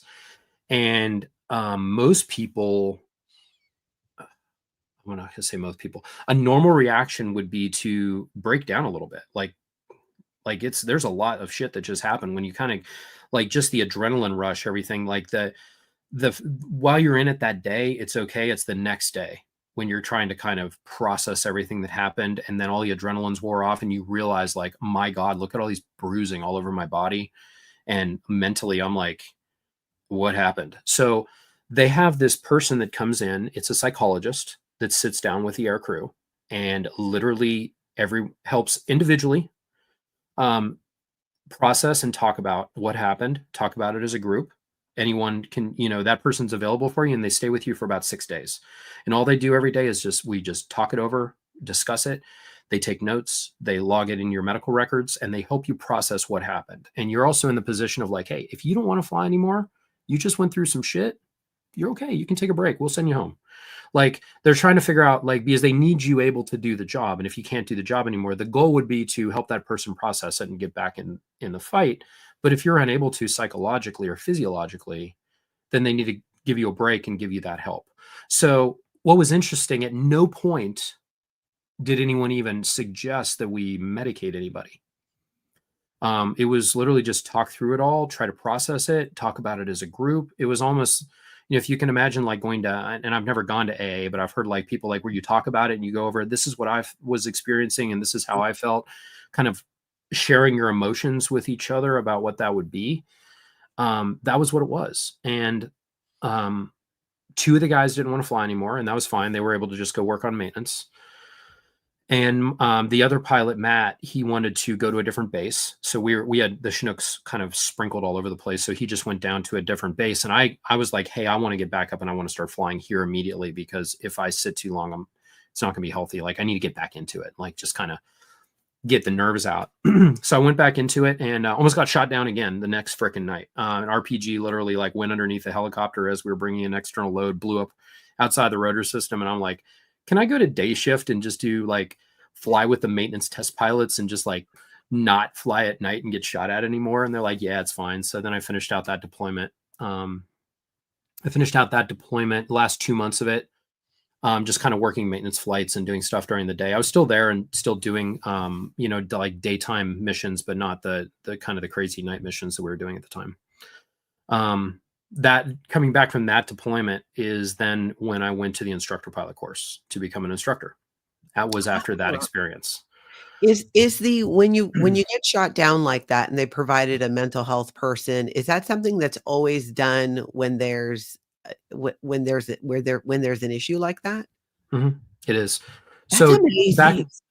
so back in the day, they didn't like, around the time that this happened with me, they were realizing, oh, we need to put these professionals in the brigades, for the aviation brigades. There needs to be somebody there that their job is nothing but there for the air crews, that they can come and bitch to if they need to. It's just like, I've been having a rough day and the colonel's an asshole, and they'll just sit there and listen to him. Yeah, it's okay. That's great. Yeah, you can go back to work now. Or if something like this happens, they can help them process it.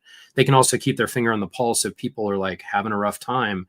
There's somebody that you can go to on a confidential level that is literally there just for you. And I asked this, these people are amazing. They're always so in such a good mood. And I asked one of them once, I'm like, we all come to you and dump all of our bullshit in your lap. Like, how does this not affect you? And she's like, oh, I love this. She's like, these aren't my problems. These are your problems. And I'm able to help you. And she's like, honestly, it's almost like kind of watching a soap opera too. It's really exciting. And I was like, that's kind of funny, actually. So you just need the right kind of person to do that.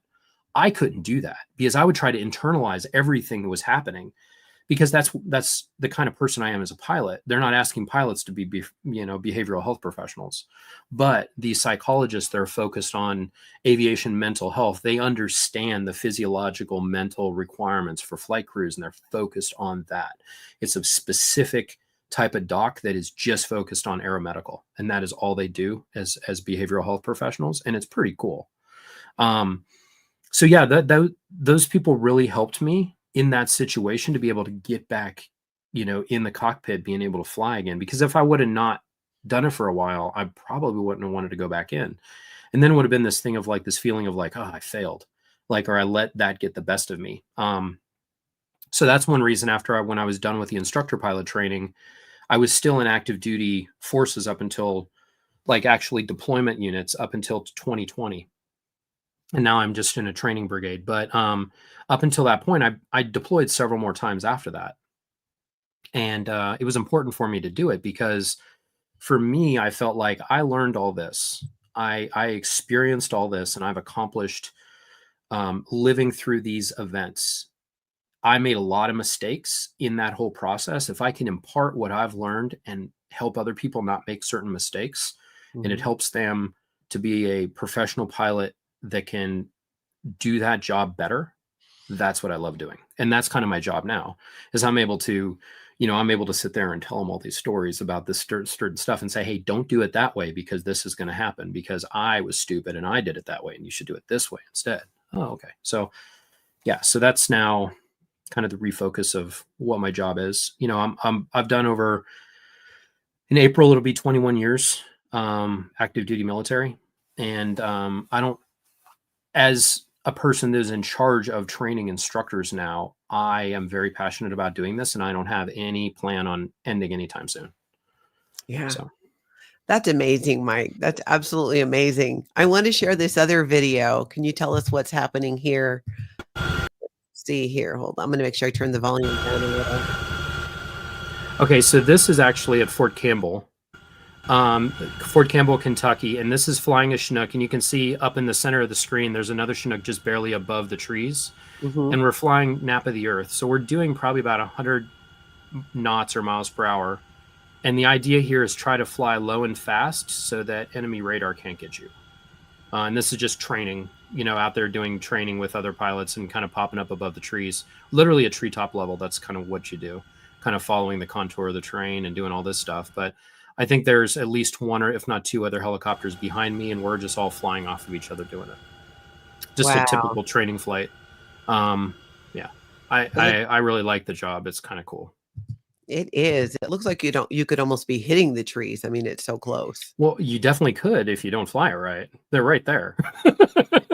You also get to do some fun things too. Like I know I have a video here. I want to share another one from a stadium where I believe he did a Yeah, so this is a flyover.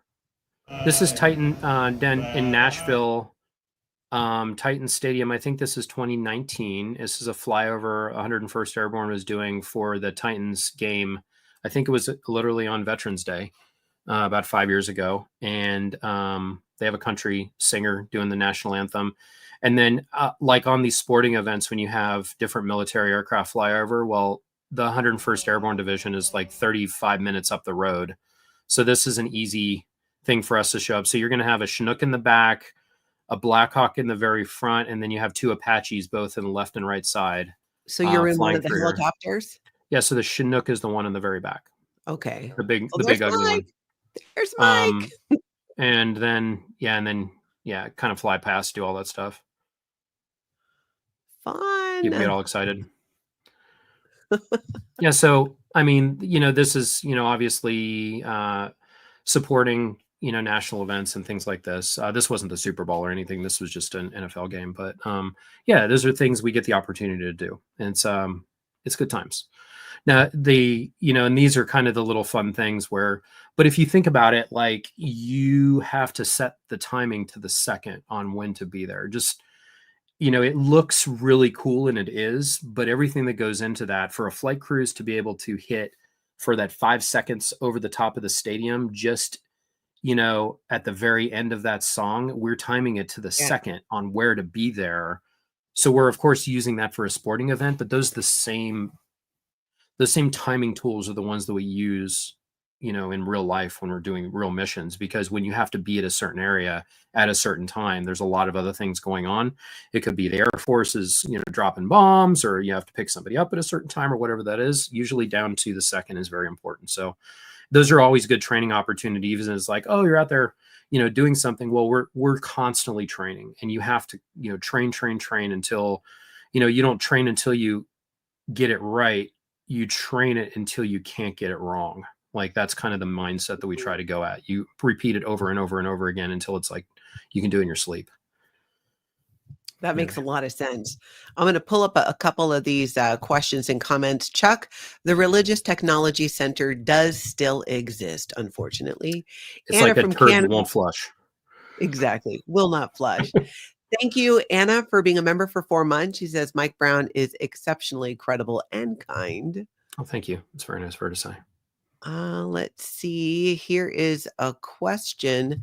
Allison, do I remember correctly that LRH got moved around to different jobs, responsibilities when he was in the Navy? If so, maybe that's why Sea Org members are moved around from job to job. I don't recall. It's hard to tell. I know that he was like a boat, like he was in charge of like a little patrol boat or something like that. And I think he has a lot of stories. And honestly, I can tell you from being in military service, when I look at the stories that LRH tells about, his military time, and he was working in military intelligence, all of that reads like somebody who is full of shit. I'm not trying to diss on a veteran, because the guy did serve in World War II, but when you look at it and you look at his military service record, what he's saying doesn't match what he's doing. I'm not going to, usually, you know, when you have people that claim to do stuff that they haven't actually done, veterans do not react well to other people. We call it stolen valor. So when Hubbard is claiming to do all these things, I was in military intelligence and I was doing this and I was doing that. Well, dude, what was your job? Like, if he was, you know, doing all these things, like, he's kind of, one thing he is a storyteller. I'll give him that much. And he's probably a pretty good one, but there is a heavy dose of bullshit that goes into everything that I think that comes out of that guy's mouth. So that's my take. I think you're totally right. Let's see. Jackson says, I know you downplay your service, but nonetheless, we greatly thank you and respect you for your service, especially a mere few hours from Veterans Day. Thank you. Well, thank you. And Michelle says, how similar was Scientology compared to boot camp? They both break you down to build you back up. Well, Scientology doesn't do the build you back up part. It's mostly the break you down. I would say even in the Sea Organization. But what are your thoughts on comparing those two? So boot camp is cult indoctrination, straight up. So if you look at Stephen Hassan, Dr. Stephen Hassan's bite model, you know, where you take and you actually break down the person's ego and you kind of resynthesize a new version of them mentally. That is what happens in boot camp. But what you're trying to get to is you're trying to get to a baseline level of creating kind of a cookie cutter, same thing that comes out of that. So they break you down, they build you back up, and then they build you back up very well, and they send you off to your secondary training. And then that builds you up very much. And then the military wants you wildly successful at what you do. You literally are part of a cog. You are a cog as part of, you know, just in the machine doing your thing. They'll replace you in a heartbeat if you're not there anymore. The military will never love you as much as you love the military, but ultimately they want you to work. They're going to compensate you for it. And they want you to leave at a certain point. A cult never wants you to leave. So, and then I would say there isn't the buildup part, like you said, Natalie. So what in the Sea Org experience, when you go through the EPF and all of the training in the Sea Org, they want to make you malleable. And then everything within the Sea Organization on the week to week struggle that is like getting your stats up and all that sort of stuff, they want you subservient. They don't want you free thinking. They want you doing what you're told. They do not want you to do that. Where the military, what they want you to do is they want to build you up to a certain point. They want you to understand your job and 2 jobs up from yours in the event that guy gets shot and you are now in charge. So they have this, they want to constantly move you up to higher and higher levels. And that is not the same in the Sea Organization. They want you to be a pawn. Well, and in the military, they're giving you the education and the training in order to do those jobs, which is very different from a lot in the Sea Org. Anna from Canada says, Mike Brown is a true example of perseverance, I think. For those who came late, he also saved his mother from Scientology, Rosemary. How is your mom doing? She's doing pretty well. She's probably watching right now. So anyone that wants to say hi, Mom, she's hey, Rosemary. Hey, girl. So she's doing pretty good. We've been able to discover a lot of physical. So the big thing we didn't know when we got her out of the Sea Organization was getting her out was one thing. And then trying to figure out what is going on with her has been quite another thing. So she has a lot of physical problems that are specifically related to her ability to breathe. And I was just thinking this is a problem my mom had. But then now that I'm getting to know my other aunts and uncles, she has like 9 brothers and sisters. And her mother lived to be 98 years old. No one has ever needed supplemental oxygen, but she has to be on supplemental oxygen. So I'm trying to figure out what the heck happened. Why are you dying of, like, your lung function is like at 40% of what it should be? It doesn't make sense. So we're trying to figure out why. And I have figured out why. And I'm going to be doing some videos about it soon. But when she was on the on the rehabilitation project force that she was forced to endure for over 6 years between the years of 2004 and 2011 in PAC, the Hollywood base, she was exposed to some very, very dangerous chemicals and industrial pollutants that destroyed her lungs. And we're documenting it while in the Sea Organization. Then, so I'll just put this out here. Anyone who has information or would like to reach out to me that has information regarding the renovations between 2004 and 2005 of the Bridge Publications warehouse, where they are now doing all of their on-demand printing, and the removal of massive quantities of asbestos from that facility using the Rehabilitation Project Force, they can reach out to me at a lifetimeago101@gmail.com, and I'd be happy to hear what you have to say about it. We're already in the process of documenting all of this in order to figure out a treatment plan for her, but also the amount of criminal neglect that Scientology has perpetrated on its people, resulting in them having massive health issues. My mother is just an example of that. So she's doing well, but that's within the context of how badly she was doing there and the fact that she needs continuous care at this point. So she's got that care. She's being very well taken care of, but the saga of the bullshit that Scientology will put people through is, we've just touched on the tip of the iceberg on that. So more to come. I've just been super busy, but I'm making sure that the priorities are, of course, taking care of my family and my kids and mom. But there will definitely be more to her story coming out, specifically where we can expose some of this shit, because she, again, her story, while it's unique to her, is very much a sampling of what hundreds of other people have endured or are continuing to endure, working for that destructive, family destroying, child abusing, elder abusing, human trafficking cult that is Scientology. And if I will literally continue to chip away at this thing my entire life, if only to keep people out of their clutches, because they are horrible. But the good news is my mom is with her family. She has a relationship with her grandchildren. She has a relationship with me, for whatever that's worth. No, we have a pretty great relationship. And she is able to, she's able to do whatever the hell she wants now. And I think that's pretty important. That is a beautiful thing. Mm-hmm. Let's see, another question here. Life after work. Some people without dads aspire to the impossible. Remind us about any influence of your dad. Was he in the military, Scientology? You mentioned your dad was in the military, but was your dad in Scientology?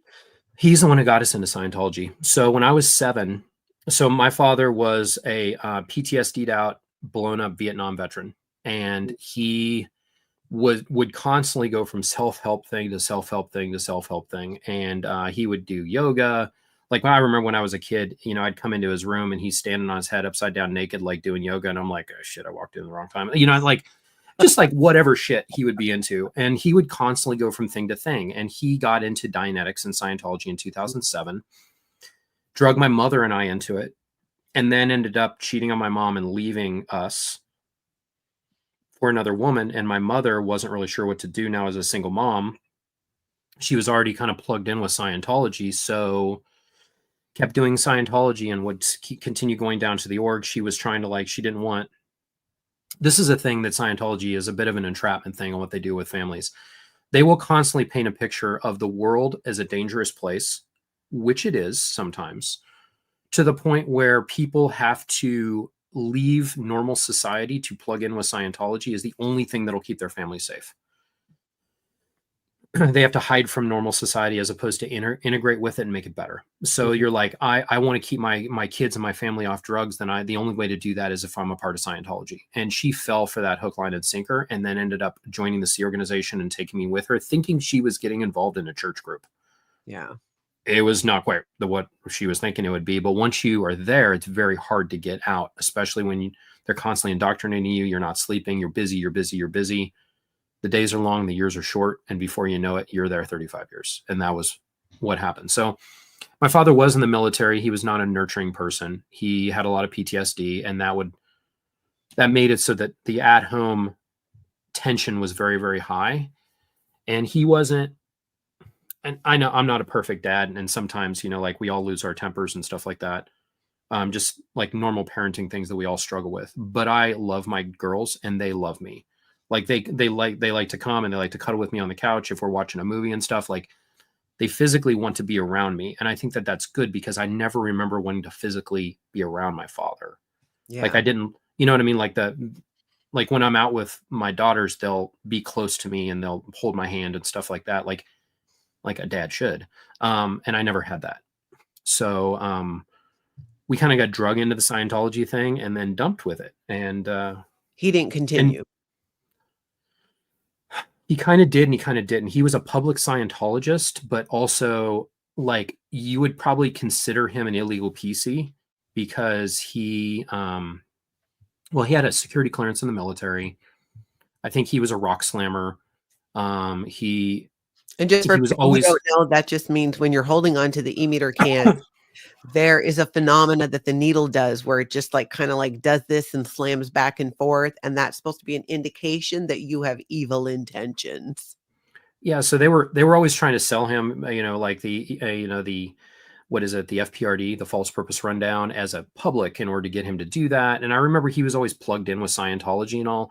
And even after he left my mom and I would go and visit him and his now new wife, he would still be kind of in Scientology. But he's one of these people that'll get into other practices and fucking healing crystals and like weird shit like that. So I have an on and off relationship with my father, and he wasn't very nurturing for me when I was younger and hasn't been a great role model for me ever or for my kids. But at the same time, he helped me get out of the Sea Organization, was there for me when I really needed it. So I don't know, sometimes family stuff is messy and we do the best we can with it. And take one day at a time. I guess that's the best way to put it. Yep. Stacy wants to know, will you be doing more videos involving your mom, Mike? I definitely will. Expect it. Expect it. We look forward to it. Darlene says, thank you for sharing your remarkable story and for your military service. My pleasure. It's like working Chick-fil-A. Yeah. Tamber says, congratulations, Mike, for finding a new life and doing what you wanted to do all along. Thank you. And Yadira says, we thank all our military people and their families. Your fight for our freedom is greatly appreciated. It's really sweet. Arkansas Flamingo, may God bless you and keep you safe as you protect all of us. Tears flowing here. Sweet.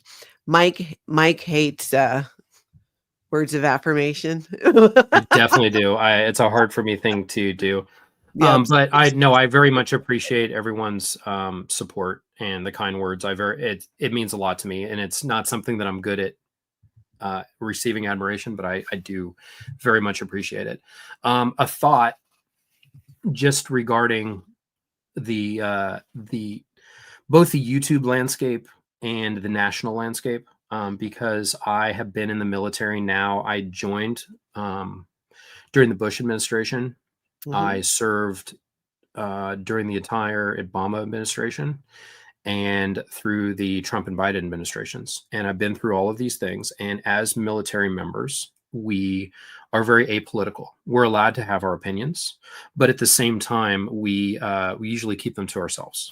And you'd be surprised. Some people would think like, oh, everyone in the military is right wing, or, I would expect people to be this way.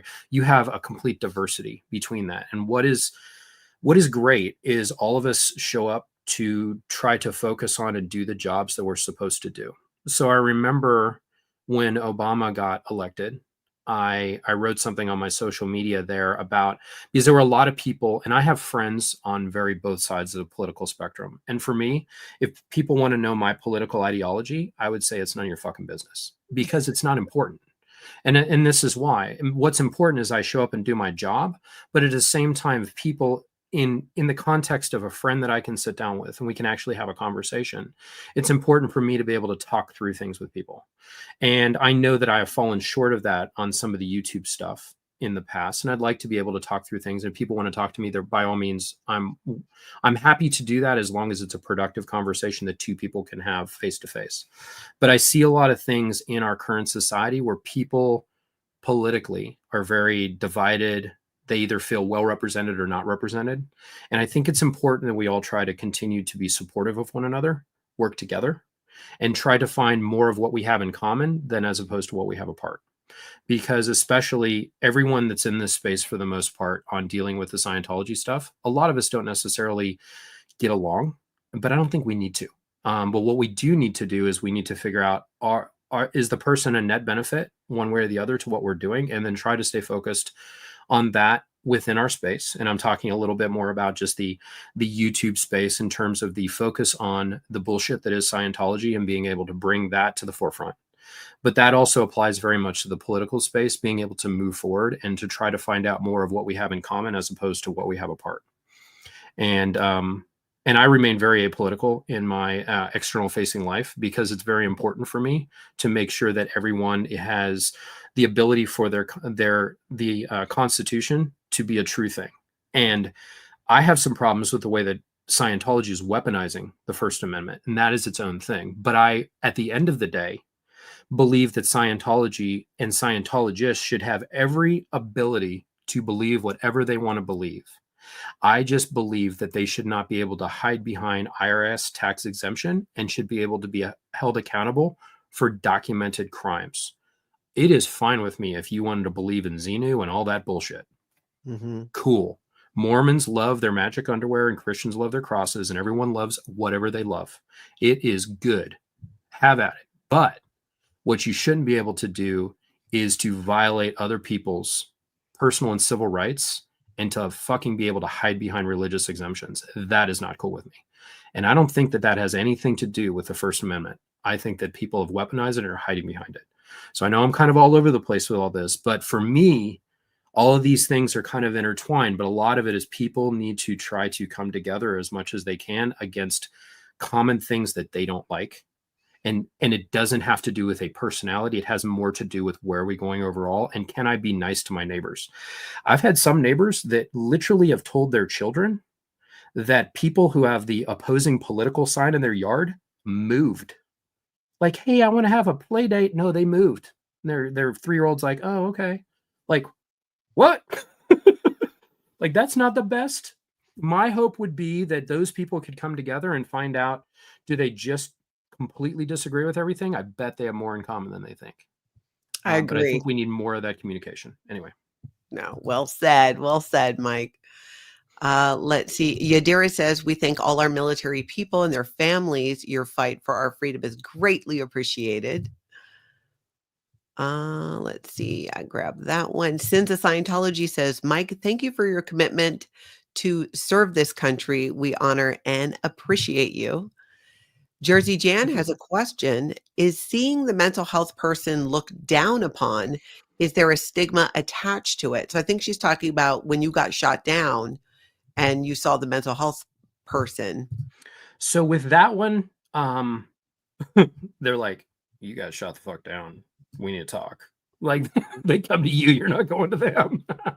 But so if people think, and this is not an easy question to answer, and I'll answer it to the best of my ability. So if you look at some of the news cycles over the last, what is it, maybe 4 or 5 years, maybe 6, there have been instances where you have airline pilots. This is not military. There was one German airline pilot who was having a mental health crisis, locked the other pilot out of the cockpit, and then he ended up proceeding to crash the plane, and no one could get into the cockpit. When they looked into that, the guy had been receiving mental health therapy, was on medications that he wasn't reporting, and then as such, like the FAA and the European equivalents of that have to make some like hard decisions in terms of like, if you have X, Y, or Z mental problem, you're not allowed to be a pilot. Okay, so they have to kind of draw a bit of a line in the sand with that, with like, hey, like you can't have German dude like crashing airplanes. Like that's not good. And everyone can agree on that. So there tends to be a very like you're encouraged to get mental health care if you need it. But then at the same time, there could be consequences for the person being able to continue to fly if they come and they self-report with like a massive problem. Now, if a person needs that help, they should get it, but there's a little bit of a balance between like, what do you do for these things that could that affect your ability to continue to do that job or not? So it's kind of left to the individual saying, hey, if I need help at a certain point, I have to be able to kind of self-ground myself and be able to take a step back and say, maybe I need to stop flying. But there's a lot of variance with that, with people's, egos or what they feel like they want to do. For the most part, pilots are very type A personalities that don't want to fail. So, people have a tendency to compartmentalize things to an unhealthy level from my personal experience and what I've seen, and sometimes be reluctant to talk to a behavioral health professional. Now, when I've had to do it, sometimes I then haven't been able to fly for a bit because they want to make sure you're good. And then once you've proven to them that, no, I am good, they'll then check a block and then they'll let you fly again. So for my FAA ticket, because I got shot down, and with that, I needed neurological evaluations and all this stuff, I had to do like a petition with the FAA, which is separate from the military's flight authorization, saying, hey, I went through all of this. Can I still maintain my pilot's license? And they said, I need you to provide this documentation and this testing to us. And I had to go through all of that testing. And at the end of it, they gave you me an analysis of everything that I'm good at, what I'm not good at. Apparently, I'm the world's worst secretary, which is one of the things that it says in there, which is really fucked up because I'm the secretary for the SPTV Foundation. But anyway, I digress.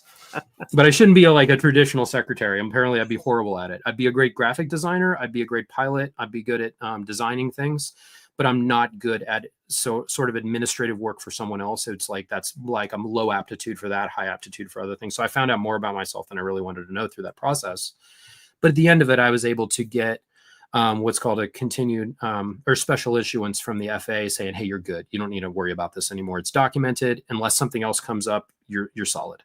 So it's a matter of going through these things. So when you do have these problems, it's a matter of an individual taking interest in their own mental health, which, let's be honest, probably as people, it's not always something we're comfortable with doing. As former Scientologists, it was not something that I was comfortable with doing, but I found a lot of benefit in doing it. Yeah, that makes sense. That makes total sense. Let's see. Denny says, Mike Brown, thank you for your service. Thank you to all veterans. Ufa, Mike Brown is an amazing human being. I just love him so much. I heard that story from you before, and you royally kicked some serious ass, Mike. I appreciate it. Thanks. Anna from Canada says, this is great timing as us Canadians celebrate our Remembrance Day on November 11th in honor of our vets. Absolutely. And ours is tomorrow as well. Yep. Right. Today's It basically was created right after World War I, towards the end of that. So, we've had it in place now for a while in our country. It's crazy. It's kind of a federal holiday, but it's not a school holiday. So my kids aren't off tomorrow, but I am. So sounds like their problem, not mine. Take it. Old Fritz says, wow, Mike, after being shot down, you got straight back to it. Must have been terrifying. You're a strong guy. Your trainees are lucky to have you. Well, thanks. Luckily, the helicopter almost flies itself. So, there's that. So that's good. Paul is asking, Mike, did you know a Sergeant J. Candeloro? I do not. But thank you for asking. The military is so large, especially when you're talking about some of these stuff. Each one of the bases, you're talking about millions of people, but I'm sure the person's amazing. Let's see. Karen Lee says, thank you so much, Mike. I need to hear about the military side of this. Oh, I needed to hear about the military side of this conversation today. Thank you for your service to you and your comrades. Thank you. Nice. Margie says, Mike, you've been missed. So good to see you. Thank you for your service. Thanks, Margie. And a cute pumpkin Claude Hopper. It's a great name. Were your wife and children Scientologists? No. So, well, take a step back. So my ex-wife, Samantha, she was a Scientologist because I was in the Sea Organization. She and I both grew up at that ranch, and we got married very, very young. Again, she was 16, I was 18 when we got married. We had to get special authorization from our parents because California won't let you get married at that young. We had to drive to Vegas and get a wedding, basically get the marriage certificate, and then we had to go and have it officiated. And we went to the Little White Chapel drive-through window, like almost at 11 o'clock at night, which is a converted McDonald's on the Strip. And we got married in the car. Like, it's such a weird story. But in the Sea Organization, we would get married young because you're not allowed to have any sort of sexual relations with anybody before you are married. So it's the Sea Organization is strangely puritanical, and so is Scientology. And they're almost like they have a hang up on the subject of sex and interpersonal relationships. And I think that is due to they need to control you on every level. And if you're married, that is easier for them to control you than if you're just dating.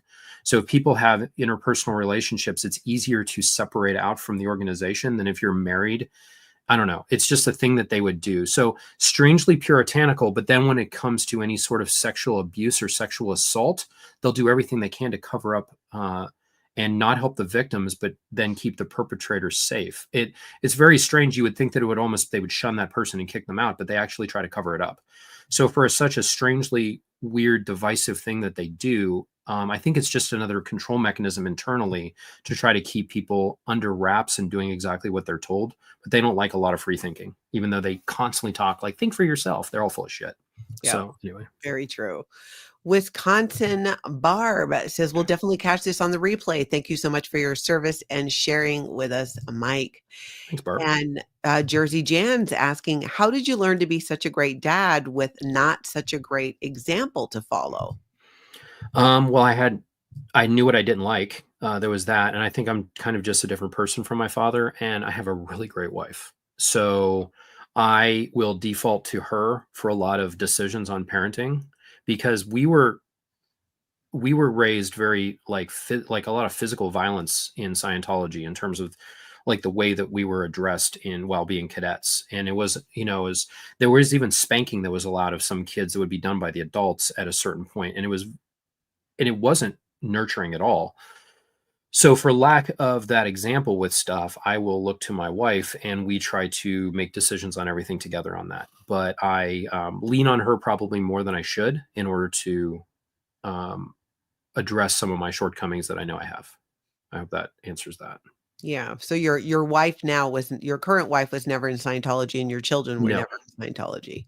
Correct. Yeah. My current wife never in Scientology. And I could not imagine, and I know some people are able to swing it, like where they're able to have a relationship with somebody that was a former Scientologist. But for me, I very much want to compartmentalize myself from that. And I have a lot of the problems that I have, it's my wife Emily's problem to deal with. And she helps me like, hey, this insistence on shit being clean, like these kids are going to be messy. Like you need to get over it. And I'm like, okay, I'll try. And I can't. But then, she at least keeps me like, okay, well, sit over in your little like nice corner, and stare at your crap while and we'll deal with this stuff. Like, but I can't imagine we both trying to deal with that with the demands of raising children, because they're all unique. They all have their specific needs and no one's the same. And they're all unique and wonderful all in their own right. But they all, man, I don't want to do it the same way I had it. I guess that's a main driver. Like, you don't want this shit, kids, I promise you. So let's do something else. Yeah. Dance class. Yay. So anyway. Susan Everett says, thank you, Mike Brown. Thanks, Susan. August says, thank you, Mike, for your service. God bless you. Thank you. Tanya has a question. Are you nearing retirement for the military? Do you plan on staying in longer? Thank you for your service and rescuing Ms. Rosemary. Of course. So I'm already eligible for military retirement. 20 years is where you can retire in the military and basically then receive a pension. So at that point, I'm then receiving a military pension. I'd get something from the VA and all that, but I'm going to continue to serve for a while. Once I feel like I'm done with that, I might go into retire and then be a civilian flight instructor. But I think I'm going to be kind of doing what I'm doing on training pilots. That's kind of what I've figured out I'm good at. And I mean, it's kind of cool. So it is cool. I mean, I could do worse things. So that's right. August says, I don't know if I read this one. Mike is a remarkable man. Thank you for sharing. And thank you for your service. Thank you. Aphila says that's not just what you believe, Mike. It's also the law. You can believe whatever you want. You can't harm others, including mentally, and commit crimes. I think that was in reference to your comment about with Scientology. Mm-hmm. Believe what you want, but not when it comes to committing crimes.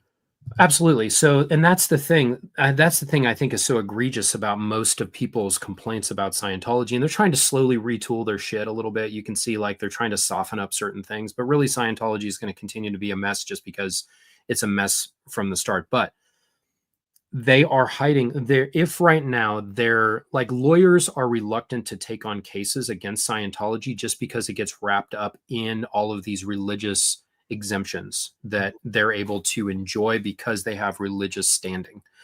So what you need is you either need basically people to follow through on lawsuits in order to get, there to be some legal precedent in place for like, hey, these things were prosecuted and we found out that these things have actually happened.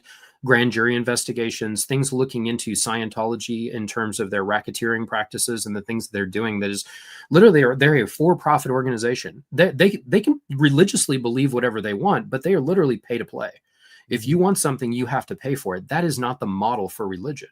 Religion had religious tax exemption because they were providing a service to the country or to the state or to the local municipality or whatever that is taking tax burden away from the people, like a homeless shelter or soup kitchen or something like that, where you're actually giving to people that need help, and you're not basically receiving anything for that.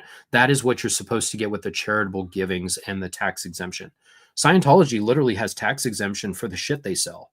Like, so as such, they then, when you're trying to prosecute it, then they have all their members sign these membership agreements, which, I mean, those, once they're found to be unconscionable, the floodgates are just going to like fall open with all these lawsuits. So there's been generations of people that have been harmed by Scientology. Once this thing's actually break through, they're going to have to be held accountable for what they're doing. I think they should believe whatever the hell they want. I don't have a problem with that. I have a problem with them hurting people. Like, they should be made to operate within the constraints of morality. That's not a huge fucking ask, I don't think. Exactly. And not hurting anybody, not hurting other people. Exactly. Deanna has a question. Do you believe we should limit the number of deployments? I believe we should limit the nation building wars that we get involved in. So the deployments will limit themselves if we're focusing on the right things. So for instance, we were in Afghanistan for 2 decades. Like at a certain point, I wasn't sure what we were doing. Like mission to mission, it made sense. But when you start looking at the overall, like, what are we accomplishing? And then I have a lot of problems with the way we pulled out. I can get into a lot of that stuff, and I'm not trying to get political about it, but I can tell you that we did it in the worst way possible. And it could have been way better. So, I've had a lot of friends that have perished, or a lot of friends that are badly wounded as of, through all of these wars. And then at the end of it, you're like, well, was it worth it? You're asking, like, the military is it is a massive ability to do great and terrible things. And we need to make sure that we're doing it responsibly. So when we put people in charge of us that say, you should be able to do X, I believe that if I'm in the military, specifically for the deployment thing, if I can't do the job and deploy anymore, then I should probably retire from the military. Because the job is to, like, the job of the army, if I broke it down to the absolute simplicity, it's to kill bad guys and break their shit. That's my job. And that's the job, but that should be used when it needs to be used, or it should be used as a like, hey, or as a deterrent or things of this nature. So I think we need to look at what we're doing and how we're doing it so that we make sure that our country is safe. And I'm not trying to say what policy is right or what policy isn't right, but I know we were in Afghanistan and Iraq for way too long. And that's part of the problem that you then had when you've literally set up massive bases there, and we haven't found a good balance for that. So I don't think war should go on forever. I think that you should have an ability to protect yourself. But also, it would, in the perfect world, you wouldn't need it at all. But we are far from that. I get that. Let's see here. Anne has a question. What do you think about the show SEAL Team on CBS? Was it realistic? So there's a guy who I'm hoping to do an interview with soon, Andy Strumpf. He has the Cleared Hot podcast. I've watched a little bit of SEAL Team, but Andy was a SEAL. And for me, I really struggle watching. Andy talks about, remember back in the day, SEAL what was it, SEAL team. It was the Charlie Sheen ones back in the day when he was like in the SEAL stuff and had he refers to it as the documentary about the SEALs, but he says it jokingly. So anytime I watch any military show, like I get hung up in the details. I'm like, oh, that's just not how we do it. Oh my God, that's not how we say it. Oh my, but I'm sure from the consumer level, it's very, very enjoyable. But for me, I'd rather, watch some sort of rom-com shit with my wife after the kids go to bed of, one of these dating shows of like, love at first sight or something like that, just because I usually root for the dumpster fire to burn brighter. So anyway. Nurse Lori says, tomorrow's my birthday. I always had no school on my birthday. So thank you for your service. All right. Awesome, Lori. And happy birthday. Happy early birthday, Lori. Absolutely. August says, happy Veterans Day and thank you for your service.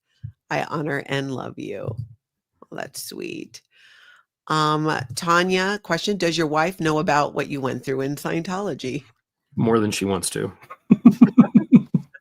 Yeah, she knows literally everything that I can. At a certain point, like sometimes, because I try not to dump on her, but that's sometimes I think what's hard and why a lot of us like to maybe watch these videos, as long as they don't get too divisive. Most of us tried to get on with our life and we didn't have anyone to talk to process this shit. And it's really hard for me to ask her to help me process it, because what's she supposed to say? Like Natalie and I can talk about this and we'll have the similar bitches about stuff, and we'll be able to like say what we didn't like and what we didn't like about the guy who was in charge of the EPF at the time, and blah blah blah. And because we were in the same thing, we could process that together. But most of us haven't had the access to one another to do that. So I kind of I don't know, I try to regulate how much I give her. But I think that is something that we need as a community, is to be able to help each other process some of this stuff. And sometimes talking about it on YouTube is good, but it is not for everybody. I don't expect everyone to come on YouTube and like dump their bullshit for everyone to see, because that is not a realistic expectation. But possibly being available for each other to talk it out would be helpful, as long as we don't irritate each other, which I don't know. I don't know if it'll work totally or not, but yeah, it's easier for me to talk to friends with the same backstory than it is to always talk to my wife about it, because I feel like it's a lot for her to take in. Yeah, I totally get that. Pat says, when Mike Brown leaves the service, he can get a job recording books for Audible or some company like that. It's awful. I'm dyslexic, so I'm not great at reading.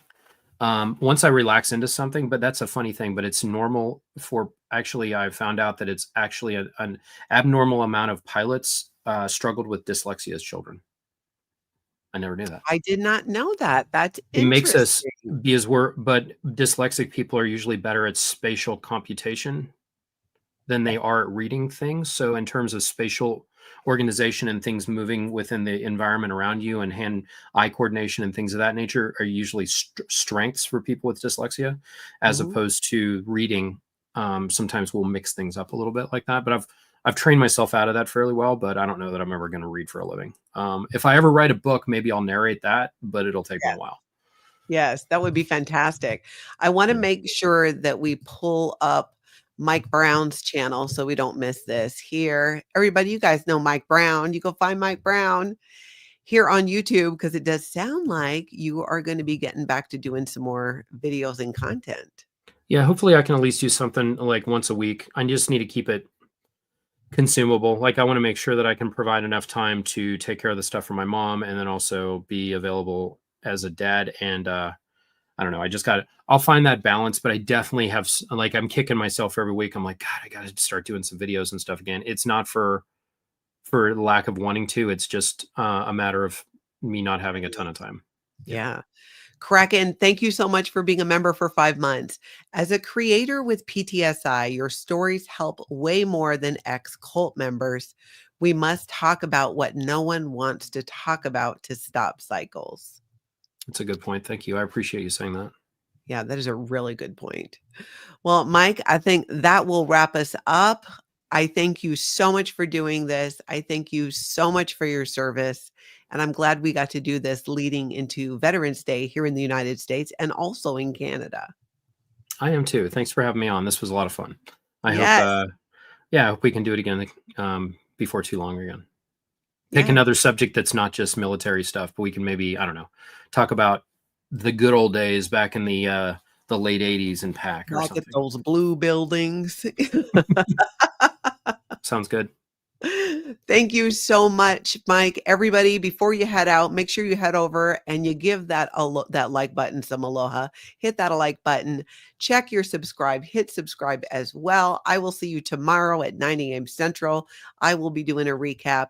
Mike, thank you. And everybody, get out there and enjoy your cult-free evening.